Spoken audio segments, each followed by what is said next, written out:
Hey guys, welcome to the Field of 68 YouTube channel. If you like what you see here, hit that subscribe button and you'll get more college basketball content just like this. Worst loss of the day, Jeff. There's a lot of candidates for this. No, there's only one. To me, there's only one candidate for this. And I know you think I'm crazy because there were a lot of bubble teams that lost, but only one bubble team lost to a team ranked 277 in the net. And that was New Mexico. And they lost at home at the pit.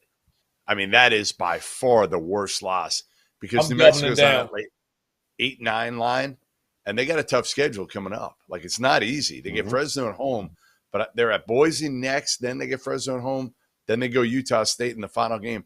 And I was there the other day, and they felt really good because they ended up holding on for that win against Colorado State at home. And they're thinking we control our own destiny for winning the league.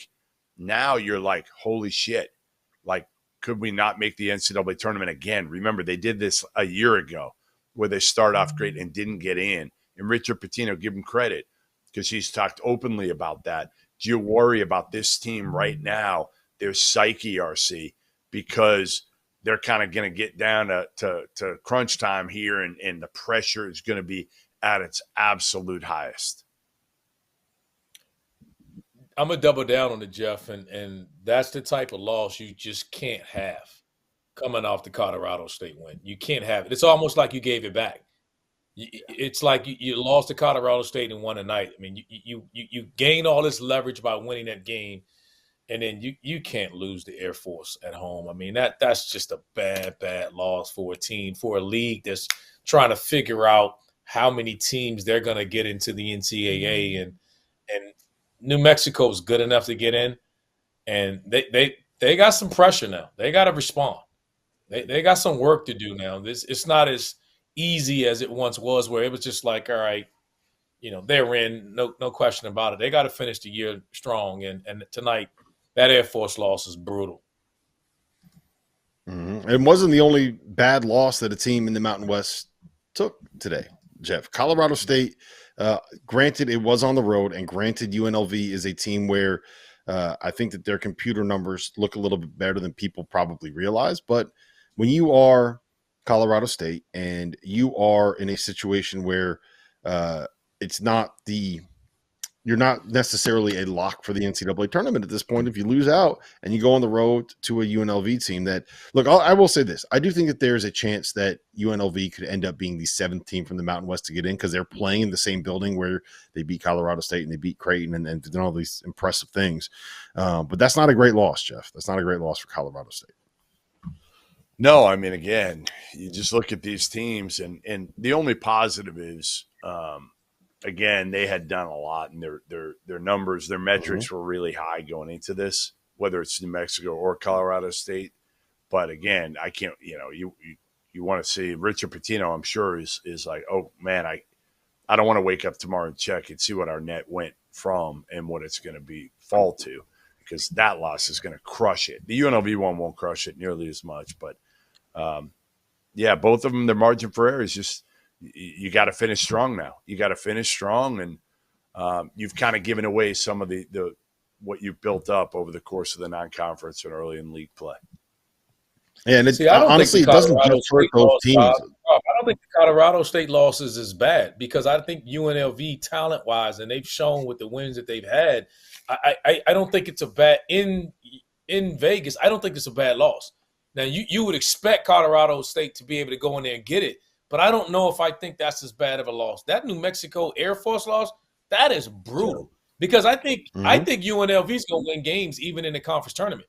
They're playing at home.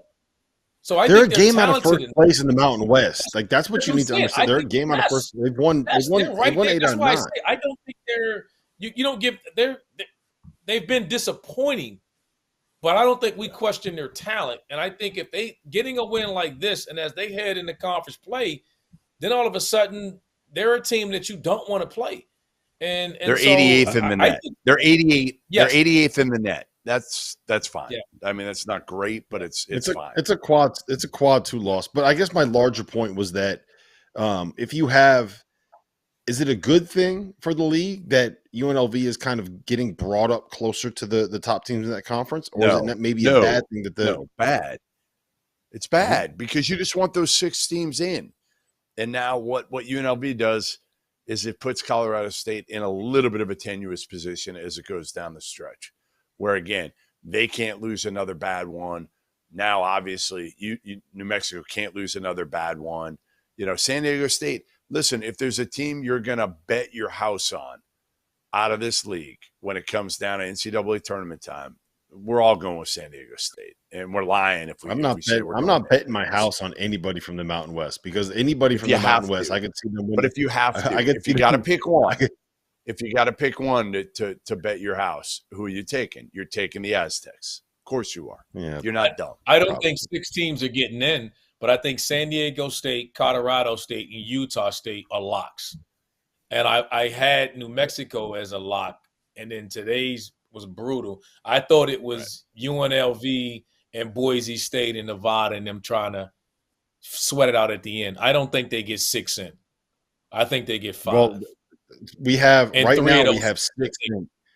Yeah, right now we have 6 in from the Mountain West and fielding the 68, where Nevada and Boise are both 10 seeds. New Mexico is a 9 seed. So there's some teams that are still on the bubble with work to do, but we have 6 teams in. And I'm telling you, UNLV is going to be the bid thief. They're going to run through the Mountain West tournament. They are going to win it in the Thomas and Mack Center. It's a home game for them. All right, I got one for you guys, and I know, Goodman, you are going to thoroughly enjoy the conversation that we're about to have. But my worst loss of the day is Texas A&M and Buzz Williams, and it's not just tonight. They lost by 35 in a game where they were entirely uncompetitive for about the last 25 minutes of that game at Tennessee.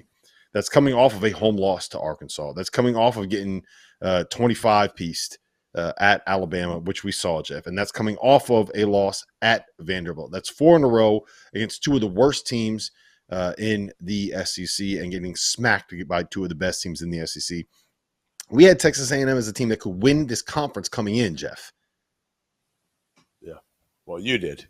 I never did. You might have. Everybody else did. I never did. And you know what? The more I watch, like, I loved Wade Taylor last year. Loved him. Absolutely fell in love with him. And I think I had him as like a 3rd-team All-American. And the more I watch him this year, the more – and I understand, like, in a way he needs to do what he does because they don't have any other dudes that can make plays off the bounce like him. But, like, they play the 3 bigs, which I don't like, first of all. Nobody does that. It just makes no sense. And I just feel like there's too much leeway given to Wade Taylor. I almost feel like he's got some Caleb Love from a year ago in him, and Buzz just lets him do whatever the hell he wants. He guards a little bit better than Caleb did last year, but not much better. And I think that's part of their problem. They're too reliant on him, and he's way too up and down, and he's been down a lot. He takes some bad shots. Mm-hmm. Yeah, it's this is not the Jeff? He reminds me of, as talented as he is, Wade Taylor to me he's Nigel Pack. A guard that scares the hell out of you. It can be really explosive and score the hell out of it. And they're talented as hell, but their highs are scary. Like, we can't guard the guy high. And then their lows are like, who the hell are you? Like it's just crazy the peaks and valleys in their games. And I think the biggest thing I'll say about both of them is they play the game outside in. Meaning that if they want to get a shot off, they'll back up and go to 25 feet, or they'll back up and go to 30 feet. For no reason. Like, man, for no reason. Yes, like tonight, Wade Taylor was 3 of 12, but he was 3 of 10 from 3. Right. What are you doing? You get to the basket whenever you want. On the rim, man. Right. Thank you for watching the Field of 68. If you've enjoyed what you've seen here, hit that like button, share this link with your friends, or check out the description for some other places that you can consume Field of 68 content.